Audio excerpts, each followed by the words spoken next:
Hello mga boss.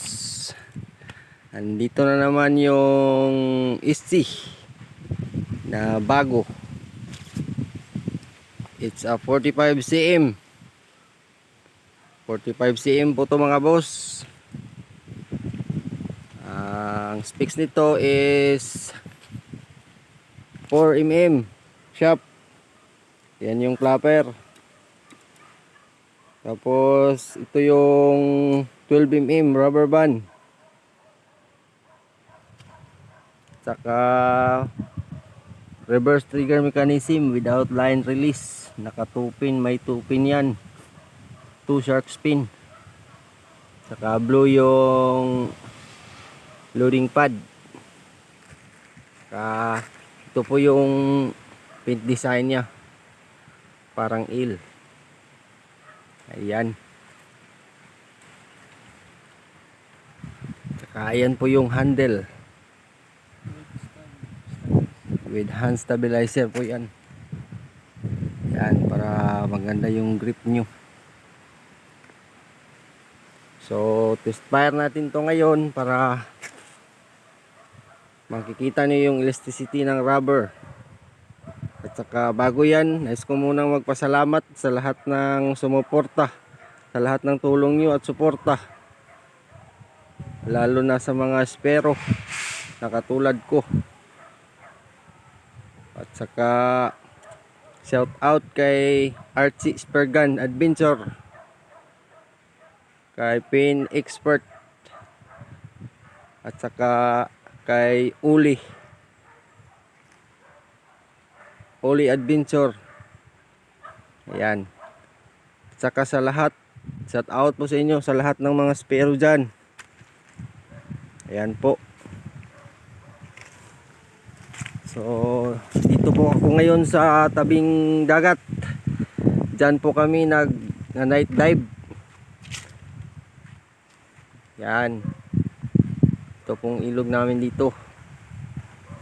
Yan. Diyan po kami night dive, spear fishing. So, pagmasdan niyo muna yung view namin.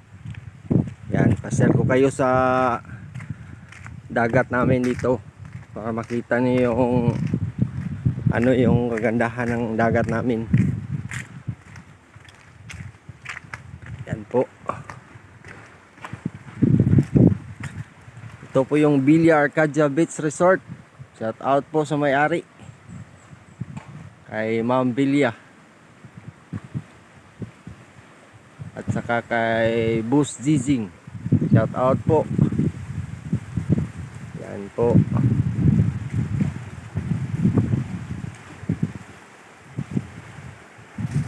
Yan. Kung mapapansin nyo mga boss, yan yung tinatawag naming sipaka. Yan. Yung may bundok. Yan po yung sipaka.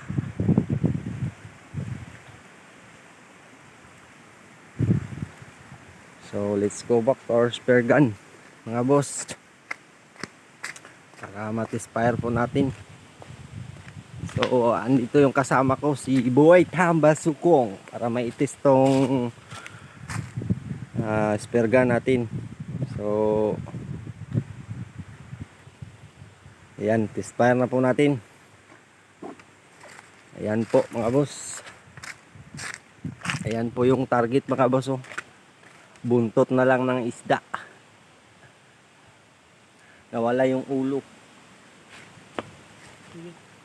Okay. Test fire.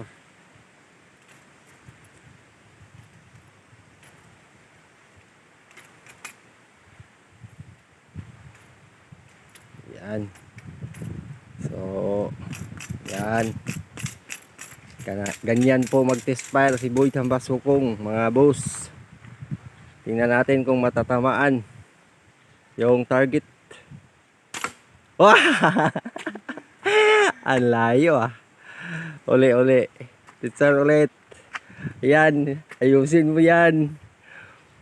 Baka mabaluktot yung dulo ng pana.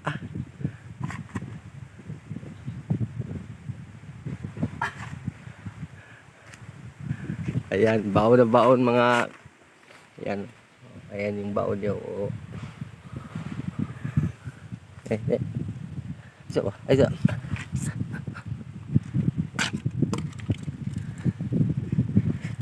Agay lagi na imot gid. Ayan na, paano na. Balik oh. Ayan. Ayan. Tara. Oh.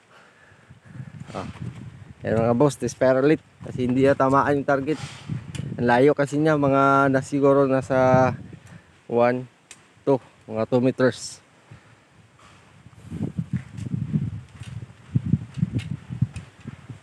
Yan po.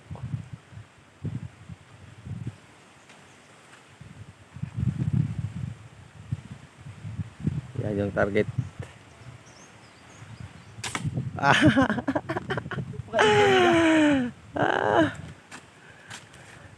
Asintado. Asintado tong taga-expire natin mga boss. Nako, hindi na namin yun makukuha. Yan. So, iba talaga yung power ng 12mm. Match kasi sila. Mas maganda kasi pag 4mm lang yung shaft nyo. Mas maganda pag 12mm yung rubber, double. Kasi pag yung 4mm nilagyan ng 6mm, talagang nababaluktot kapag tumama siya sa mga hard rock or saang parte, basta yung hard, pag nakatama siya, lalo na kapag sa bato, talagang nababaluktot kasi sobrang powerful na po ng 14mm. Ang mas maganda lang talaga sa kanya is yung 12mm na rubber. Yan. So, tespire ulit. Lapitan mo kasi. Ang layo mo naman. Ayan.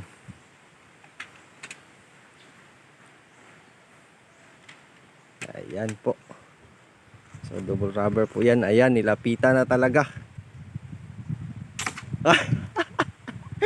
Talagang asintado. Okay. So, ako naman yung susubok. Baka tamaan natin mga boss.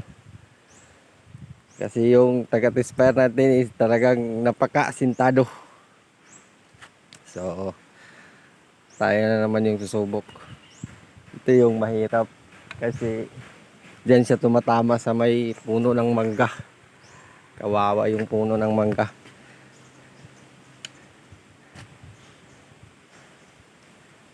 Ayan, baon na baon. Okay. Siya naman yung hawak ng camera. So tayo na po yung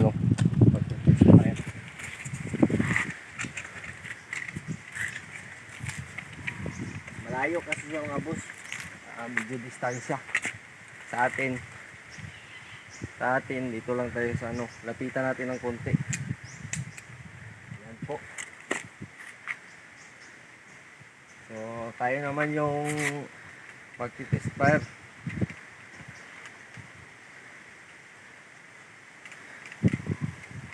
May recoil din kasi to, kahit na 12mm lang yung rubber, yung recoil niya talagang papawaw pa talaga. Yan po. So tayo naman yung magtitespire. Baluktot pala yung dulo. Yan po. Talagang hindi tumahan pa rin. Pareho pala kami asintado. Ito kasi nabaluktot kasi yung dulo, boss, kaya ang hirap ipatama.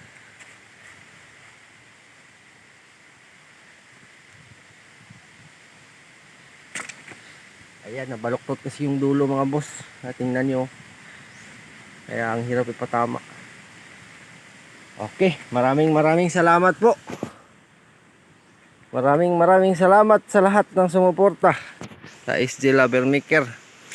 Ayan po yung 45cm natin na may 4mm shaft, double 12mm rubber with reverse trigger mechanism without line release. Ayan po. So dito po ito po Dynama hook.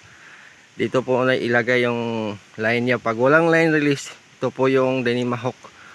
Kasi magkaiba po yung presyo ng may line release at saka wala.